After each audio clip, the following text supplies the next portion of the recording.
하나님 아버지, 우리를 예배자로 불러주심에 감사드립니다. 우리가 무언가 갖추었기 때문에, 예배자의 자격이 있기 때문에 주님을 예배 드리는 것이 아니라, 우리는 자격이 없지만 우리를 불러주시고 예배자 삼아 주셨기 때문에 예배 드릴 수 있도록 우리가 그 크신 은혜를 받은 줄로 믿습니다. 하나님 감사합니다. 이 시간 우리가 하나님의 말씀에 귀를 기울입니다.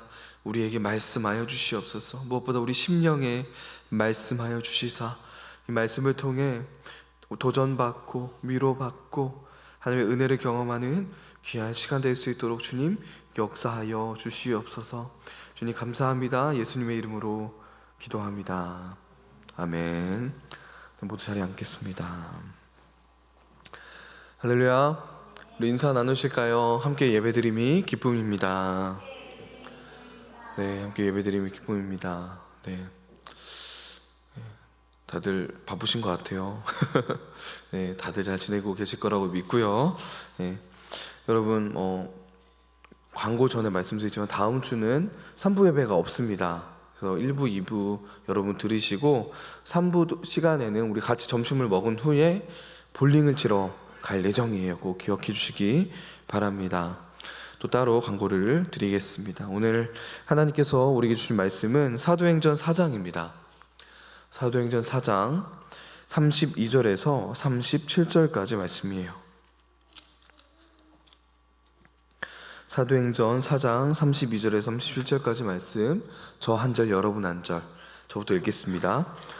믿는 무리가 한 마음과 한 뜻이 되어 모든 물건을 서로 통용하고 자기 재물을 조금이라도 자기 것이라 하는 이가 하나도 없더라.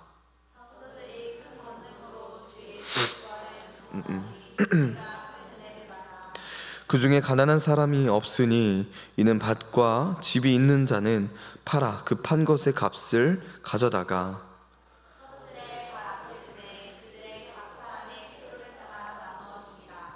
그 부로에서 난 레위족 사람이 있으니 이름은 요셉이라 사도들이 일컬어 바나바라 번역하면 위로의 아들이라 하니. 함께 읽겠습니다.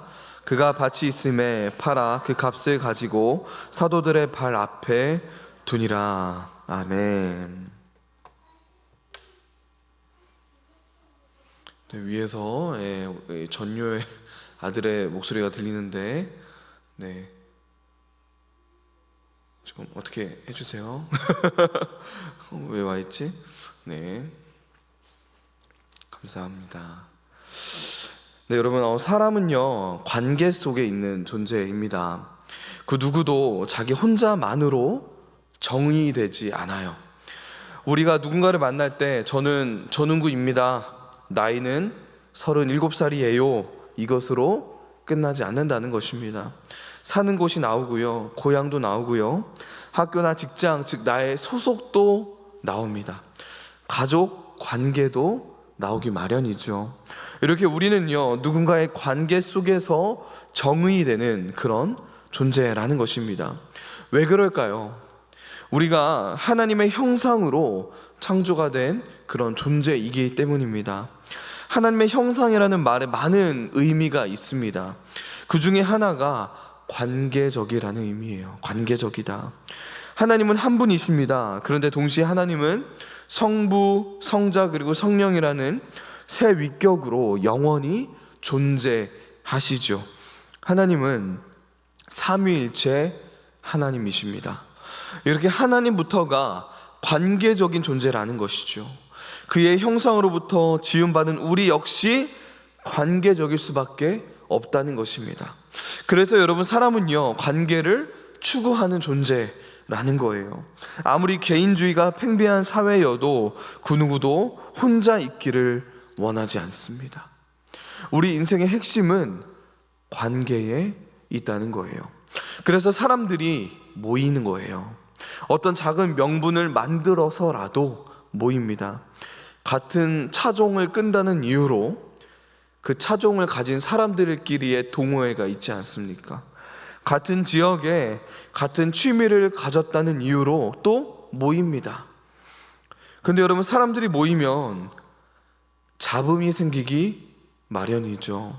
그 어떤 모임에도 잡음이 없는 모임, 문제가 없는 모임은 없습니다. 그 이유가 무엇입니까? 모든 사람들의 생각과 의견과 취향이 다르기 때문이에요. 하다못해 같은 엄마 뱃속에서 태어나고 같은 환경 속에서 자란 형제들 사이에도 많은 문제들과 잡음이 계속 생기지 않습니까? 그래서 많은 모임들이, 많은 공동체들이 하나가 되기를 원합니다. 같은 마음과 같은 뜻을 품고 함께 도와주며 함께 가기를 원하죠. 그런데 여러분, 그것이 말처럼 쉽지가 않은 것이 현실입니다.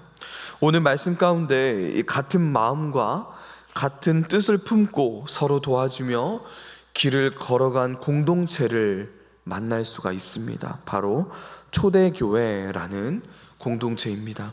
이 공동체는 분명히 다른 공동체들과는 달랐어요. 그들에게 이 세상의 모임과 이 세상의 공동체와는 다른 어떤 특징들이 있었기에 달랐던 것일까요?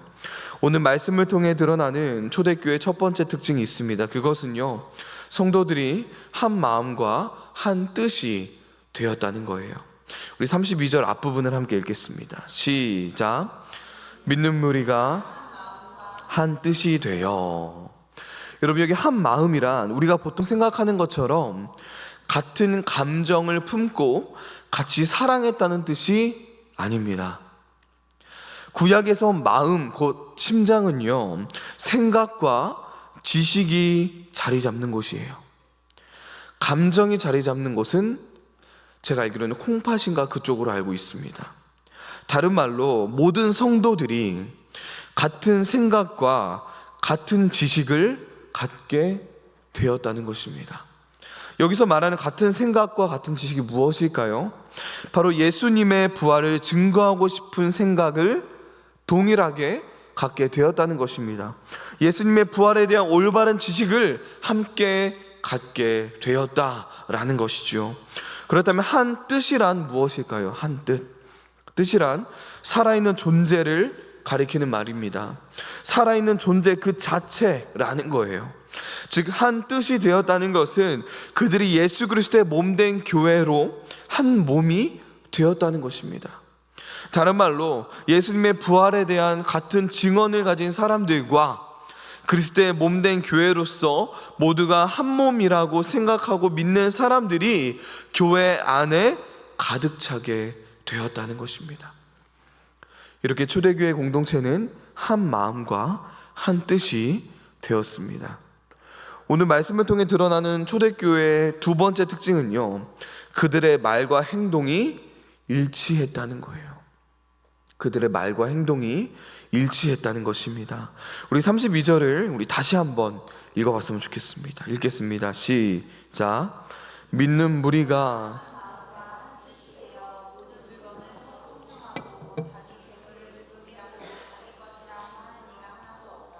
아멘. 사실 우리가 정말 많이 오해하고 있는 구절들 중 하나입니다. 이 구절은요, 성도들 모두가 모든 재산을 다 내놓고 똑같이 나누어 가졌다는 뜻이 아니에요. 여러분, 초대교회 성도들이 자기 소유를 조금이라도 자기 것이라고 여기지 않았다는 것이 중요합니다.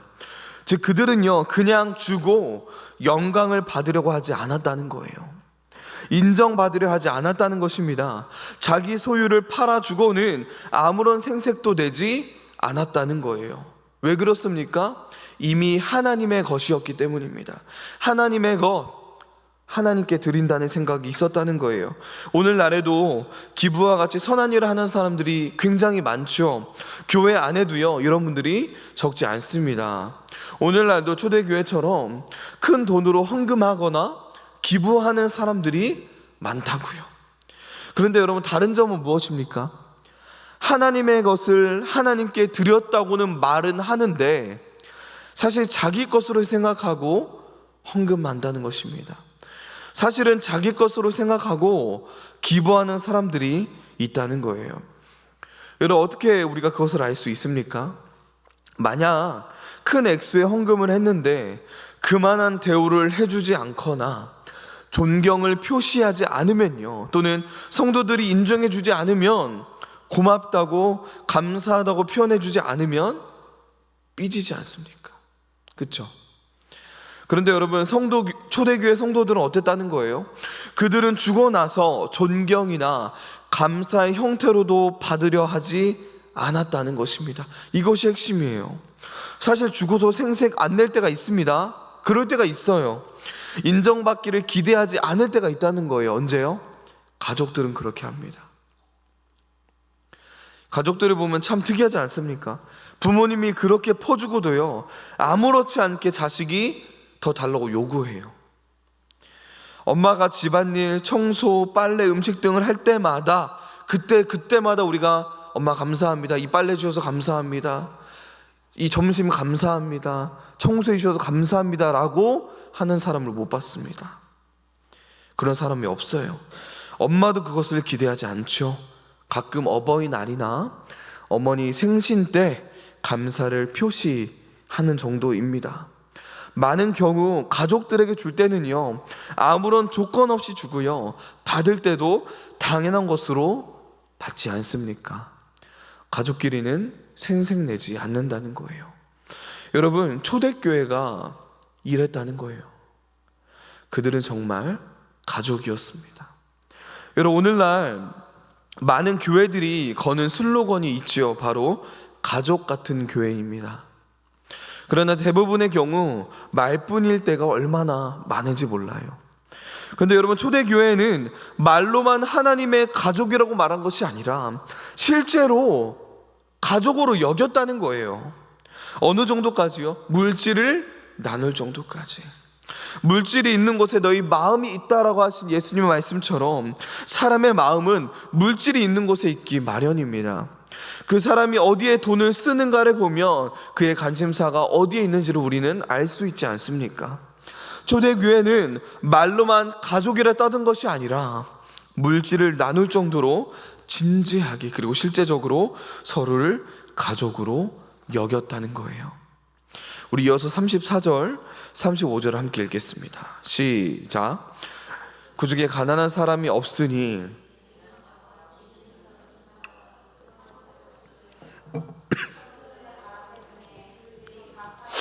따라 나누어 줌이라. 아멘. 여러분, 한때 공산주의를 주장하는 사람들이 오늘 말씀을 근거로 공산주의를 주장했습니다.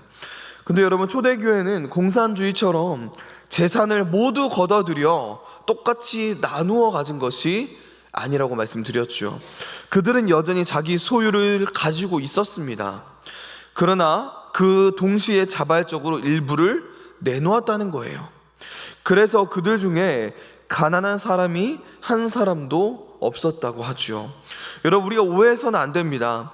초대교회 성도들이 어떤 사람은 100만 원 내고, 어떤 사람은 5억 내고, 어떤 사람은 1000만 원 내서 그 돈을 합쳐서 모두에게 균등하게 나누어 주었다는 뜻이 아니라는 거예요. 그 당시 여전히 잘 살고 부족함이 별로 없는 사람에게는 나눠주지 않았습니다. 대신 줄이고 목마른 자들에게는 나누어 주었다는 거예요. 그렇게 나누어 줌으로써 초대교회 안에 굶어 죽는 사람이 없었다는 것입니다. 정말 최대한 소외받는 사람이 없도록 노력을 했다는 거예요. 모두가 부자가 되었다는 것이 아니라 모두가 경제적 평등을 이루었다는 뜻이 아니라는 것입니다. 부자인 사람들이 하나님의 마음으로 굶주린 사람들에게 아무런 대가 없이 나누어 주었다는 거예요. 그 중에 대표적인 사람이 있습니다. 바로 바나바라고 불리는 요셉이에요. 우리 36절, 37절을 함께 읽겠습니다. 시작. 그브로에서 난 레위족 사람이 있으니 이름은 요셉이라. 사도를 일컬어 바나바라, 번역하면 위로의 아들이라 하니 그가 밭이 있음에 팔아 그 값을 가지고 사도들의 발 앞에 두니라. 그리고 요셉은 바나바라고 불렸다고 하죠. 그 뜻을 풀이하면 위로의 아들인데요, 히브리어로는 나바입니다. 이 단어는 말한다는 뜻이에요. 말한다. 선지자 같은 존재인 것이죠. 하나님의 말씀을 전하고 하나님의 말씀으로 위로를 주는 그런 존재였다는 것입니다. 그런데 여러분, 말하다는 뜻을 가진 바나바는 말만 하지 않았다는 거예요. 그는 행동했습니다. 말로만 하나님의 말씀을 전하거나 하나님의 말씀으로 위로한 것이 아니라 그는 행동했다는 거예요. 자기가 가진 밭들 중에 한 개를 팔아 교회에게 주었습니다. 그리고 그것을 나의 것으로 여기지 않았다는 거예요. 사랑하는 여러분, 초대교회는요, 말뿐인 공동체가 아니었습니다. 그들은 말과 행동이 일치했어요. 신앙과 삶이 일치했다는 것입니다. 이렇게 오늘 우리는요, 초대교회의 두 가지 특징을 함께 살펴보았습니다. 그렇다면 여러분, 그들은 어떻게 한 마음, 한 뜻을 가질 수 있었을까요? 그들은 어떻게 말과 행동이 일치된 삶을 살 수 있었을까요? 다른 말로 그들의 하나됨의 비결은 무엇이었을까요? 33절에 그 비결이 나옵니다. 우리 33절을 함께 읽겠습니다. 시작. 사도들이 큰 권능으로 우리가 큰 은혜를 받아. 여러분, 무엇 때문이라고요? 사도들의 예수님의 부활의 증언 때문이라고 말합니다. 사람들이 그 증언으로 큰 은혜를 받았다는 거예요. 그 큰 은혜를 받아서 이런 말도 안 되는 기적과도 같은 일들이 일어났다는 것이죠. 그런데 여러분, 예수님께서 부활하셨다는 사실이 왜 우리에게 중요한 것일까요? 예수님이 부활하셨다는 것이 왜 초대교회 성도들에게 그렇게 중요했을까요? 예수님이 부활하셨다는 사실이 어떻게 그들로 하여금 한 마음, 한 뜻이 되게 한 것일까요? 첫 번째로 예수님이 부활하셨다는 사실이 중요한 이유는요, 예수님이 그냥 사람이 아니라 단순히 어떤 위인이나 어떤 선지자, 예언자가 아니라 살아계신 하나님의 아들이란 뜻이기 때문입니다. 우리가 믿고 섬기는 예수님이 살아계신 하나님이시기 때문이에요. 두 번째로 예수님이 부활하셨다는 사실이 우리에게 중요한 이유는요, 우리 역시, 저와 여러분 역시 예수님처럼 부활하게 될 것이기 때문입니다. 우리 로마서 6장 5절을 함께 읽겠습니다. 시작. 만일 우리가 그의 죽으심과 같은 모양으로 연합한 자가 되었으면 또한 그와 부활과 같은 모양으로 연합한 자도 되리라. 여러분, 우리가 구원받는다라는 말을 자주 사용하는데요, 그 말의 뜻이 무엇입니까? 우리는 죽어서 천국 가는 것으로 구원을 이해할 때가 참으로 많습니다. 그러나 여러분, 성경에서 말하는 구원은요, 가장 기본적으로 우리의 육체의 부활을 의미합니다. 우리 빌립보서 3장 20절 21절을 함께 읽겠습니다. 시작. 그러나 우리의 시민권은 하늘에 있는지라 구원하는 자 곧 주 예수 그리스도를 기다리노니 그는 만물을 자기에게 복종하게 하실 수 있는 자의 역사로 우리의 낮은 몸을 자기 영광의 몸의 형체와 같이 변하게 하시리라. 아멘. 그리스도인은 누구래요? 하늘의 시민권이 있는 존재라는 것입니다. 우리는 예수님의 재림, 다시 오심을 기다리고 있는 존재이죠. 그런데 사도 바울이 예수님이 이 땅에 다시 오실 때, 훗날 재림하실 때 우리가 어떻게 된다고 말하고 있습니까? 천국 간대요? 아니에요. 뭐라고 말하고 있어요? 부활한대요. 부활. 고린도전서 15장 50절에서 52절 말씀인데요, 사도 바울이 또 여기에서도 비슷한 증언을 하고 있습니다. 우리 함께 읽겠습니다. 시작. 형제들아, 내가 이것을 말하노니 혈과 육은 하나님 나라를 이어받을 수 없고 또한 썩는 것은 썩지 아니하는 것을 유업으로 받지 못하느니라. 보라, 내가 너희에게 비밀을 말하노니 우리가 다 잠잘 것이 아니요 나팔에 순식간에 홀연히 다 변화되리니 나팔 소리가 나매 죽은 자들이 썩지 아니할 것으로 다시 살아나고 우리도 변화되리라. 아멘.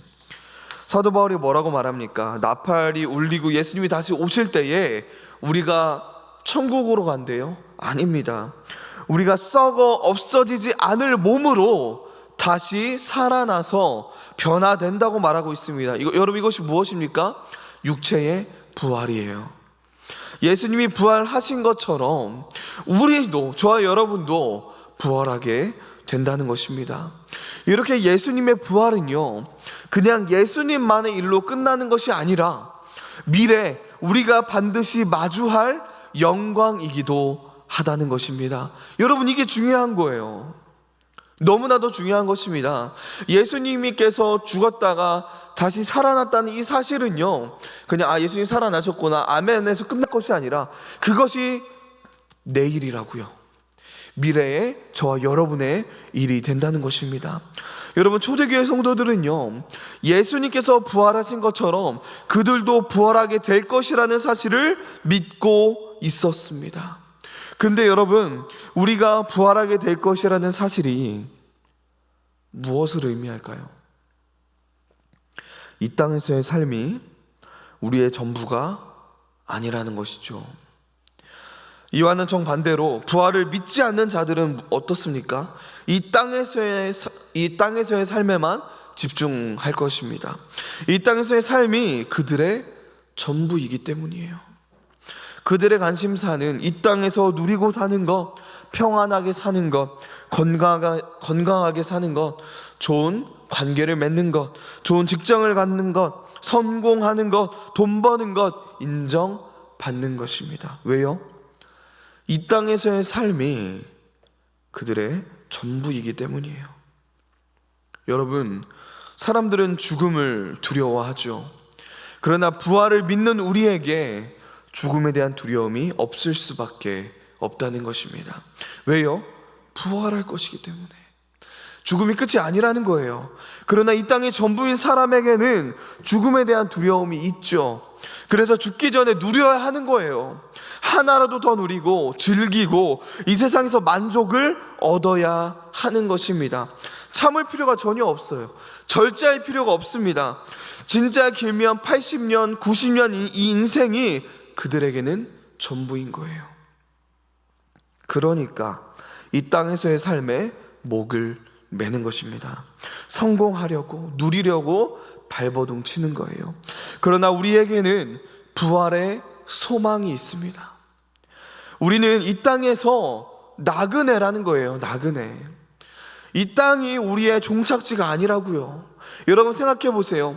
앞으로 우주선을 타고 달로 구경을 가게 될 사람이 여기 우주선 장난감에 목을 매게 되겠습니까? 그럴 수가 없죠. 여러분, 내일 살아있는 대하, 엄청나게 큰 새우를 먹게 될 텐데 지금 이 새우깡에 목숨을 걸겠습니까? 그럴 수 없어요. 여러분, 어떤 아이가 마당에 조그맣게 연못을 팝니다. 발목이 잠길 정도로 물을 받아놔요. 거기 앉아서 물장구를 막 치고 있습니다. 근데 여러분, 부모님이 바다로 가자고, 정말 수많은 물고기가 있고 정말 넓고 깊은 그 바다로 가서 함께 놀자고 하는데 이 아이는 안 간다고 합니다. 이 연못이 최고라고 그것만 붙잡고 있어요.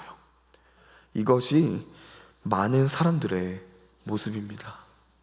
여러분, 진짜 부활을 믿는 사람은요, 내가 비록 이렇게 살다가 죽을지라도 예수님이 이 땅에 다시 오실 때 나를 살리시고 일으키시어 부활시킬 것이라고 믿는 사람은 여러분, 이 세상에서 만족을 찾을 수 없습니다. 이 엄청난 것을 약속받았는데, 이 영원한 것을 약속받았는데 어떻게 이 세상에서 만족할 수 있겠습니까? 거꾸로, 그렇다면 여러분, 이 땅에서 좀 못 누리면 어떻습니까? 사람들에게 인정 못 받으면 어때요? 사람들보다 조금 덜 누리고 좀 못 벌면 어떻습니까? 대신 내가 이 부활의 소망을 갖고 있다면, 영원한 생명을 내가 소유하고 있다면, 이 세상에서의 삶이 다가 아니라 저 영원을 바라보며 살아가는 존재가 바로 나라면 그 사람이 진짜 복된 사람 아닌가요? 여러분, 1m밖에 안 되는 수영장에서 좀 못 놀면 어떻습니까? 우리는 태평양을 약속받은 사람이에요. 여러분, 저는 우리가 이 새우깡 하나에 목숨 거는 사람이 아니길 바랍니다. 더 큰 것을 약속받았으므로 그것을 바라보며 그것만으로 기뻐했으면 좋겠습니다. 여러분, 제자들이 언제 180도 바뀌었습니까? 저번에 함께 나누었죠. 부활하신 예수님을 만나고 바뀌었습니다. 사도 바울이 언제 바뀌었죠? 그리스도인들을 죽이러 가고 있었어요. 다메섹으로 예수님 믿는 자들을 죽이러 가고 있었습니다. 그때 부활하신 예수님을 만나 인생이 바뀌었습니다. 죽음에서 부활한 예수님을 만났는데 어떻게 아직도 내 삶의 주인이 내가 될 수 있겠습니까? 어떻게 아직도 하나님의 나라의 일보다, 하나님의 명령보다, 이 하나님의 말씀보다 나의 일이, 나의 욕심이, 나의 욕망이 어떻게 더 중요하겠습니까? 여러분, 이 부활의 소망, 이 부활 신앙을 가진 존재는요, 변할 수밖에 없다는 거예요. 나의 삶의 주인이 나였던 사람 예수님으로 바뀌고요, 나의 아픔보다 교회의 아픔, 이 형제 자매의 아픔이 더 크게 느껴집니다. 나의 꿈, 나의 계획, 나의 목표보다 하나님의 명령과 그의 뜻이 더 중요해지고요, 다른 사람에게 인정받고 싶어 하던 사람이 하나님께 인정받는 것 하나로 만족하게 된다는 거예요. 다른 사람들과 자신을 비교하던 사람이 비교하지 않습니다. 여러분은 예수님께서 부활하신 것처럼 여러분도 정말 부활하게 될 것이라는 이 부활 신앙을 가지고 있습니까? 여러분, 생각해 보세요. 이 초대교회 성도들에게 이 땅에서의 삶이 전부였다면, 만약 기르면 80년, 90년 사는 그 삶이 그들의 전부였다면 그들은 절대로 재물을 나누지 못했을 것입니다. 그런데 그들은 나누었습니다. 왜요? 더 나은 삶이 다가오고 있음을 알았기 때문이에요. 이 땅에서의 삶이 그들의 전부가 아님을 알았기에, 자신이 부활하게 될 것을 믿었기에, 예수님의 부활이 나의 부활이 될 것을 믿었기에 그들이 비록 전보다는 덜 누리게 될지라도 기꺼이 재물을 나눌 수 있었던 것입니다. 여러분, 초대교회 성도들은 이 믿음을, 이 신앙을 가지고 있었어요.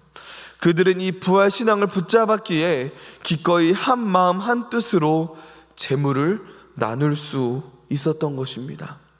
사랑하는 여러분, 우리 새누리 2교회 청년부 공동체도 이 부활 신앙을 갖게 되길 소망합니다. 오늘날 교회를 개척하거나 어떠한 목회자가 목회를 펼치게 될 때 여러 가지 목회적 비전을 두고요, 계획을 두고 목적을 삼는 것들이 있죠. 근데 여러분, 초대교회는요, 그래 우리가 이런 공동체가 되자라고 어떤 슬로건을 정한 적이 없습니다. 여러분, 부활하신 예수님을 만난 그들, 예수 그리스도의 부활이 바로 나의 부활이 될 것이라는 그 믿음이 있던 그들은요, 너무나도 자연스럽게 이런 공동체를 이룰 수 있었다는 거예요. 여러분, 우리 모두가 이 세상이 전부가 아니라는 이 사실을 믿는다면, 미래에 우리가 부활하여 영원한 하나님의 나라를 경험하게 될 것이라는 사실을 정말 믿는다면 우리도 한 마음 한 뜻을 품을 수 있을 것입니다. 우리도 하나가 될 수 있을 거예요. 사랑하는 여러분, 우리도 부활의 약속을 받았습니다. 그러니 우리 모두가 이 약속을 받은 사람들처럼 살아갔으면 좋겠습니다. 이 땅에서의 삶이 전부가 아니라, 길면 8, 90년 사는 이 세상에 목숨 걸고 살아가는 것이 아니라 장차 부활하여 살아가게 될 그 영원한 영광을 바라보며 그 영원을 소망하고 갈구하고 바라보며 그렇게 나그네의 길을 걸어가는 저와 여러분 되길 소망합니다. 우리 모두가 이렇게 부활 신앙을 가지고 살아갈 때 우리는 하나가 될 수 있습니다. 그렇게 한마음 한뜻으로 서로 사랑하며 하나 되어 걸어가는 우리 새청, 우리 청년부 공동체 되길 소망합니다. 우리 함께 기도하기 전에 이 찬양을 불렀으면 좋겠습니다. 네, 제이어스의 찬양이에요. Born Again, 부활이라는 찬양입니다. 사실 여기에서 말하는 부활은 영적인 부활, 다시 태어남, 중생을 말하고 있는데요. 사실 떨어뜨릴 수 없죠. 이렇게 영적으로 부활하게 된 존재, 중생하게 된 존재, 영적으로 다시 태어나게 된 존재는 훗날 예수님의 재림과 함께 육체적으로도 부활하게 될 것입니다. 그 소망을 가진 존재의 고백입니다. 이 고백이 저와 여러분의 고백이 되길 소망합니다. 함께 찬양하겠습니다.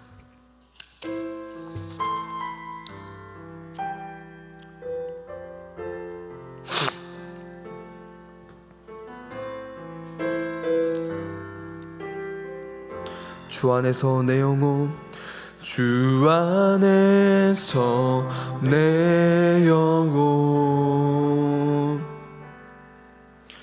다시 깨어나 이전 것은 지나고 새롭게 됐네. 죄로 물든 내 모습 예수와 함께 죽고 부활 생명 내 안에 새로운 삶이 열렸네. 너희가 나를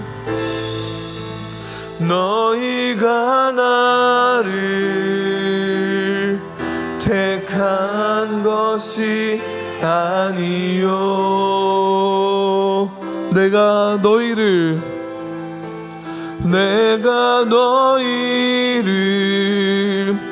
택하여 세워나니 오직 내 안에 오직 내 속에 그리스도가 사네. 오직 내 삶에 오직 내 맘에 그가 주인 되셔. 오직 내 안에 오직 내 속에 그리스도가 사네. 오직 내 알매 오직 내 맘에 주가 주인 되셨네.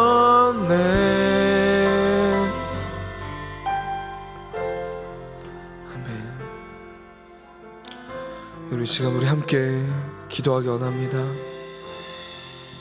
우리 시간 우리 함께 기도할 때 우리 새청 공동체 모두가 이 부활신앙을 가질 수 있도록 초대교회가 이 부활신앙을 가짐으로 재물을 나눌 수 있었던 것처럼 한마음 한뜻이 될 수 있었던 것처럼 그렇게 하나가 될 수 있었던 것처럼 그래서 정말 우리 새누리 이교회 청년부도 하나됨을 이루는 공동체 될 수 있도록 우리 함께 기도했으면 좋겠습니다. 우리 함께 기도하겠습니다.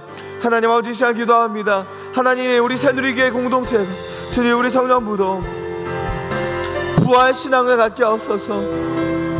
이 땅의 삶의 전부가 아니라 장차 더 큰 영광이 다가올 거라는 사실을 믿는 자들이 나눌 수 있습니다.